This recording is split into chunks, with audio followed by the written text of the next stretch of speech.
हम लोग अब पढ़ेंगे पामर एपोन्यूरोसिस के बारे में। लेकिन जो पामर एपोन्यूरोसिस है ये मेडिकल टॉपिक कम इंजीनियरिंग टॉपिक ज़्यादा है। अगर आप बुद्धि से इसको समझेंगे बुद्धि से तो भगवान ने बहुत अच्छी इंजीनियरिंग करी है पामर एपोन्यूरोसिस में। देखिए होगा जब भगवान हाथ बना रहे थे तो यहाँ पे हम लोग की थी थिनार मसल्स, यहाँ पे डाल दी हाइपोथिनार मसल्स। लेकिन उन्होंने सोचा कि अगर मैं बीच में मसल्स डाल दूंगा, मसल्स क्यों होती हैं? प्रिवेंट करने के लिए, जो नर्व्स आर्टरीज वगैरह होती हैं उनको प्रिवेंट करने के लिए, बॉडी को पावर देने के लिए ठीक। तो अब उन्होंने सोचा कि अगर मैं यहाँ पे भी मसल्स डाल दूंगा जो नीचे से डिजिटल आर्टरीज टेंडन्स वगैरह जा रहे हैं उनको सेफ रखने के लिए, तो प्रॉब्लम हो जाएगी। प्रॉब्लम ये हो जाएगी कि फिर हैंड में ग्रिप नहीं बन पाएगी, ना हैंड में उतना मोशन हो पाएगा जितना अभी हो पाता है।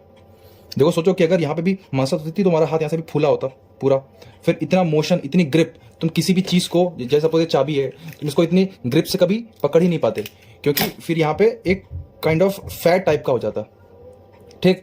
तो भगवान ने सोचा कि यार हाथ से तो बहुत काम करना है ना, चीज़ों को होल्ड करना है, उन पे ग्रिप बना के रखनी है, तो यहाँ पे अगर मसल्स बना देंगे तो काम बिगड़ जाएगा। तो उन्होंने क्या कहा, उन्होंने बोला कि यहाँ पे हम लोग काम लेते हैं सीमेंट का। देखो फेशिया क्या होता है, मैंने आपको पहले बताया था, फेशिया एक टाइप का सीमेंट होता है। जैसे कि ईंटें मान लो, अगर मसल्स हैं तो उनको ईंटों को प्लास्टर करते हैं सीमेंट से, उससे बोलते हैं फेशिया।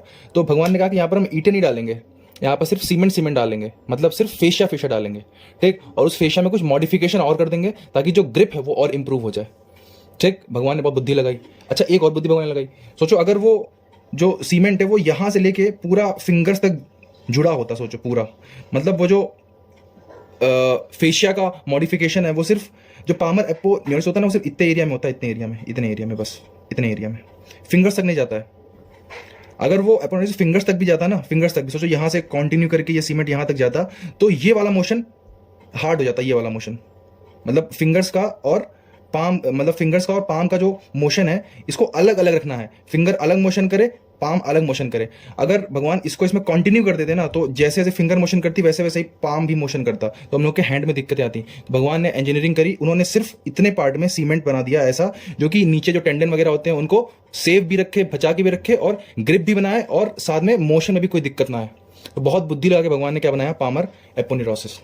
अब देखो होता क्या है, अब पहले इस बारे में समझो। Deep fascia of palm is thin over thenar and hypothenar eminence and thick in central part of palm and form palmar aponeurosis. अब समझो जो डीप फेशिया होता है वो थिनार मसल्स और हाइपोथिनार मसल्स के ऊपर तो क्या होता है, थिन होता है, क्योंकि यहाँ पे मसल्स ऑलरेडी हैं, किसी भी तरीके के डैमेज से बचाने के लिए, टेंडन्स को, आर्टरीज को, वेन्स को, नर्व को। बट यहाँ पर अगर भगवान फेशिया को थिक नहीं करेंगे, थोड़ा सा यहाँ पे फेशिया थिक होना चाहिए ना, क्योंकि यहाँ पे मसल्स तो है नहीं, तो फेशिया ही थिक हो। अगर ईंटें नहीं है तो सीमेंट की थोड़ी सी मोटी परत बनाओ, थोड़ी सी मोटी परत, ताकि डैमेज कम हो ठीक। जो डीप फेशिया होता है वो होता है thin over thenar and hypothenar eminence and thick in central part of palm and form palmar aponeurosis ठीक। अच्छा पामर एपोन्यूरोसिस कवर्स, ये चीज आपको ध्यान रखना है कि इसके नीचे से कौन कौन चीजें पास होती है, किस को ये कवर करता है। It covers long flexor tendon, जो फ्लेक्सर मसल्स होती हैं उनके जो टेंडन्स होते हैं उनको, और सुपरफिशियल पामर आर्क, इसको ये क्या करता है, कवर करता है ठीक। अब देखो ट्रायंगुलर होता है शेप में and made up of longitudinal fibres and few transverse fibres, ये भी सब समझ में आएगा। फिलहाल आपको ये ध्यान रखना कि ये शेप में होता है ट्रायंगुलर, और ये लॉन्गिट्यूडनल और ट्रांसवर्स फाइबर से मिलकर बना होता है। ये देखें, ये इसका डायग्राम है ठीक। देखें ये ट्रायंगुलर है शेप में, और देखो ये वाले फाइबर जो हैं ये लॉन्गिट्यूडनल फाइबर्स हैं, ये देखो लॉन्गिट्यूडनल फाइबर्स हैं, और ये वाले फाइबर जो कहते हैं ट्रांसवर्स फाइबर्स ठीक। तो जो ट्रांसवर्स फाइबर्स हैं ये लॉन्गिट्यूडनल फाइबर्स को जोड़ रहे हैं ठीक है। ये देखो, अब देखो इसका जो एपेक्स होता है डायरेक्टेड टुवर्ड्स रिस्ट, मैंने कहा ना ट्रायंगुलर शेप है तो एक बेस होगा, एक एपेक्स होगा। देखो जो एपेक्स है वो रिस्ट की ओर डायरेक्टेड है, रिस्ट की ओर, ये देखो ठीक। और जो बेस है वो फिंगर्स की ओर ठीक। And base is directed towards the root of fingers ठीक। अब देखो morphologically palmar aponeurosis represent degenerated tendon of palmaris longus muscle. अब ये समझना, देखो ये टेंडन है पामरिस लॉन्गस मसल का ठीक। इसी मसल के फाइबर्स जो डीप फेशिया ऑफ पाम होते हैं ना, उसी के साथ कंटिन्यू कर जाते हैं और बनाते हैं ये फाइब्रस फ्रैक्चर, सॉरी ये पामर एपोन्यूरोसिस। तो पामरिस लॉन्गस मसल के टेंडेंस कंटिन्यू कर गए, किसके साथ कंटिन्यू कर गए, जो डीप फेशिया ऑफ पाम था ठीक, और क्या बना दिया, पामर एपोन्यूरोसिस। तो ये समझ लो एक ऐसी सब्जी है जिसमें दो इंग्रेडिएंट्स पड़े हुए हैं। एक क्या है, टेंडेंस ऑफ पामरिस लॉन्गस, या फिर बोल दो degenerated tendencies of palmaris longus, और दूसरा क्या है, डीप फेशिया ऑफ पाम ठीक। अब देखो इसका फंक्शन क्या है, तो फंक्शन मैंने आपको बता दिया पहले ही कि it helps to improve grip of hand by fixing the skin. इसने स्किन को फिक्स करके रखा है, इसकी वजह से क्या होगा, ग्रिप बनेगी हैंड की, and protect the underline tendons nerves और वेसल, जो कि नॉर्मली मसल्स का काम होता है, बट यहाँ पे मसल्स नहीं बना सकते ताकि मोशन रिस्ट्रिक्ट ना हो, इसलिए ये मसल्स का काम यहाँ पे करता है। क्या करता है, अंडरलाइन स्किन को, नर्व्स को, सॉरी अंडरलाइन टेंडन को, नर्व्स को और वेसल्स को बचाता है, को प्रोटेक्ट करता है। ठीक, बहुत अच्छी बात है। अब देखो ये डायग्राम है इसका।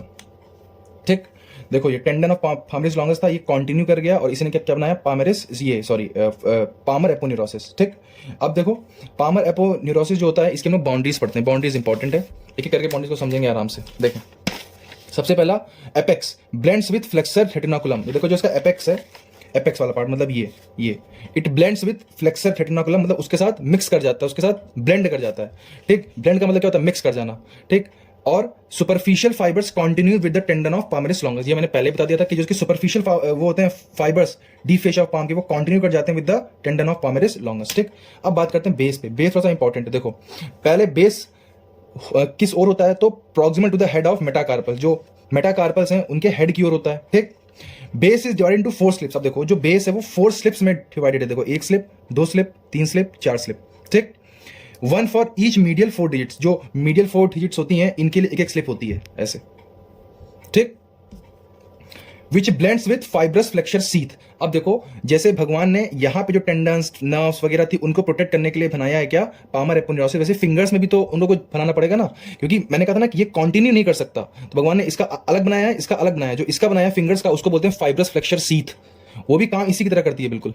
ठीक, तो ये लिखा है which blends with the fibrous flexor sheath of corresponding digits. ठीक, the digital nerves and vessels and tendons of lumbricals emerge through the interval between the 4 longitudinal slips. ये देखो जो 4 लॉन्गिट्यूडिनल स्लिप्स है ना, ये देखो ये लॉन्गिट्यूडिनल स्लिप, देखो इनके बीच से क्या जा रहा है, इनके बीच से डिजिटल नर्व्स और वेसल्स जा रही हैं, डिजिटल नर्व्स और वेसल्स, वही लिखा हुआ है। ठीक, तो बेस में क्या हुआ, base is divided into 4 slips, 1 for each medial 4 digits, each slip further divide into 2 slips. ये देखो जो ईच स्लिप थी वो फर्दर 2 स्लिप में ऐसे डिवाइड हो गई, ऐसे हो गई डिवाइड, और उसने फाइब्रस फ्लेक्सर शीट को ऐसे बांध लिया ऐसे।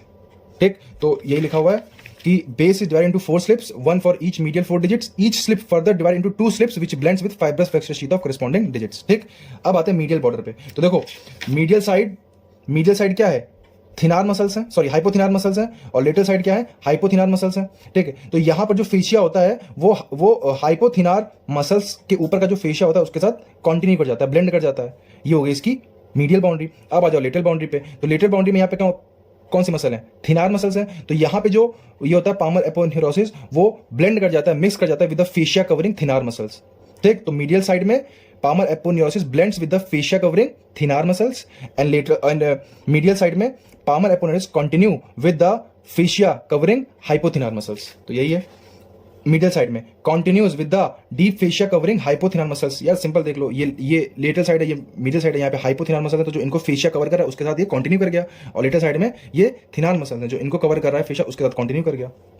ठीक, अब एंड हाँ, और एक इंपॉर्टेंट चीज और है कि मीडियल साइड ये एक मसल्स का ओरिजिन, एक मसल ओरिजिनेट होती है पामर एपोन्यूरोसिस से, उसे बोलते हैं पामरिस ब्रेविस मसल। देखो मीडियल साइड एक मसल है पामरिस ब्रेविस, वो ओरिजिनेट कर रही है। ठीक, अब आते हैं इसके क्लिनिकल पे, ये हम लोग का बॉर्डर खत्म हो गया। अब आते हैं इसका क्लिनिकल पे। क्लिनिकल को बोलते हैं ड्यूपुटेंस कॉन्ट्रैक्चर। अब देखो इसमें क्या होता है, ये लिटिल पार्ट था ये है हम लोग का पामर एपोन्यूरोसिस, ये उसका लिटिल पार्ट है, ये इसका मिडिल पार्ट है। तो इसके मीडियल पार्ट में क्या होता है, प्रोग्रेसिव थिकनिंग होने लगती है, मतलब फाइब्रोसिस होता है। फाइब्रोसिस क्या होता है, इंक्रीज इन फाइब्रस टिश्यू। यहाँ पे फाइब्रस टिश्यू है, जो फाइबर्स होते हैं उनका डिपोजिशन ज्यादा होने लगता है, उसके से क्या हो जाता है, ये दो जो फिंगर्स होती है ना परमानेंट फ्लेक्स हो जाती हैं ऐसे, क्योंकि अब यहाँ का जो यहाँ पे फाइबर्स थे उनका डिपोजिशन हो रहा है, फाइबर्स थिक हो रहे हैं। जब फाइबर्स थिक हो रहे हैं तो इन फिंगर्स को अपनी ओर खींच लेते हैं। यहाँ पर पतली पतली रस्सियां लगी थी ठीक चारों ओर, अब वो रस्सियां मोटी हो रही हैं, और वो रस्सियां जब मोटी होंगी तो वो इन फिंगर्स को खींच लेंगी अपनी ओर, ऐसे फ्लेक्स करवा देंगी, परमानेंट फ्लेक्स। जनरली इसमें रिंग फिंगर और लिटिल फिंगर इन्वॉल्व रहती है, तो इनका रहता है परमानेंट फ्लेक्शन।